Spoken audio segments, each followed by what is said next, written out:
Alright, in this video we're going to look at how we simplify our ratios, and simplifying our ratios allows us to operate with easier numbers, so it's often worth doing, especially in problems. So if we look at our first one, we have A, which is 6 to 9. And we can reduce this by determining our highest common factor. So what's the common factor that 6 and 9 have in common? Well, it's 3. So let's divide both sides of the ratio by 3. Okay, 9 divided by 3 is going to become 3. And 6 divided by 3 is going to become 2. And just like with a fraction, if we can't reduce it any further, because they have no common factor, then it's in its simplest form. If we look at B, we have 8 to 12 to 16. This one's a little bit different because we need to find a common factor between all of them, and then we can divide each part by the same number. So if we look at 8, 12 and 16, we might decide that dividing by 4 could be a good idea. So if we divide them all by 4, what do we get? So 16 divided by 4, well, that's just 4. 12 divided by 4 is just going to be 3. And 8 divided by 4 is just going to be 2. Now, because there's no shared factor between 2, 3 and 4, we need to say that this one can't be simplified any further. Alright, last one is a bit of a word problem. It's the ratio of 20 apples to 15 apples. And this is the ratio is 20 to 15. Now what's the common factor between 20 and 15? Well, we can do 5. So 20 divided by 5 gives 4. And 15 divided by 5 gives 3.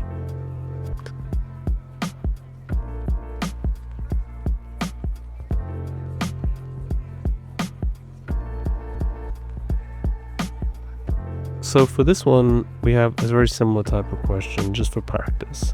So let's look at A again, and let's see what we have. We have the ratio of 10 to 25.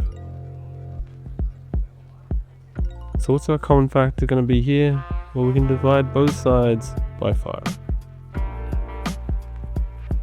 If we divide 25 by 5, we get 5. And if we divide 10 by 5, we get 2. Alright, let's simplify the next one. I have 5 to 15 to 20. What's the common factor I could use here? I think I'll use 5 again.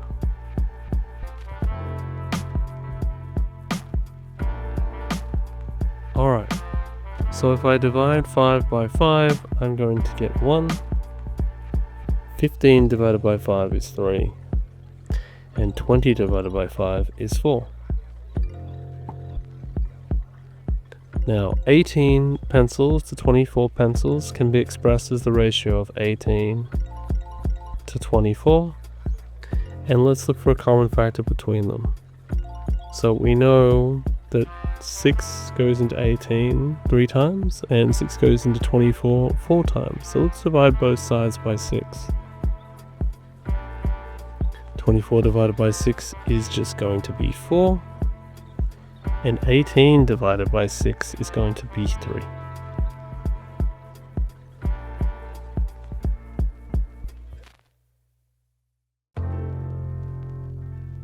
Okay, here's our last set of questions. We have the ratio 14 to 21, and we need to simplify it, so we need to find a common factor between 14 and 21. If you know your times tables, you know that this is going to be 7. So let's divide both sides by 7 and see what we get. So 21 divided by 7, that's just 3. And 14 divided by 7 is just 2. So 14 to 21 as a ratio simplifies to 2 to 3. For B, we have 9 to 27 to 36.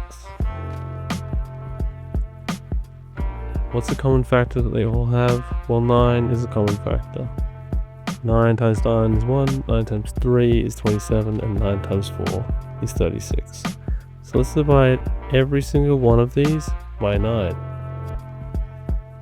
9 divided by 9, that's 1. 27 divided by 9 is 3, and 36 divided by 9 is 4. So a complicated ratio that may be annoying to follow if we had to compare parts of paint to be added can be simplified down to 1 to 3 to 4. Alright, 30 tickets to 20 tickets is just the ratio of 30 to 20. And a common factor between both of them is 10. So 30 divided by 10 is 3, and 20 divided by 10 is 2. Okay, that's it for this video. It's a super easy skill, and later on we're going to get into some problems, but being able to simplify down a ratio is important. Alright, that's it for this video, and I'll see you in the next one.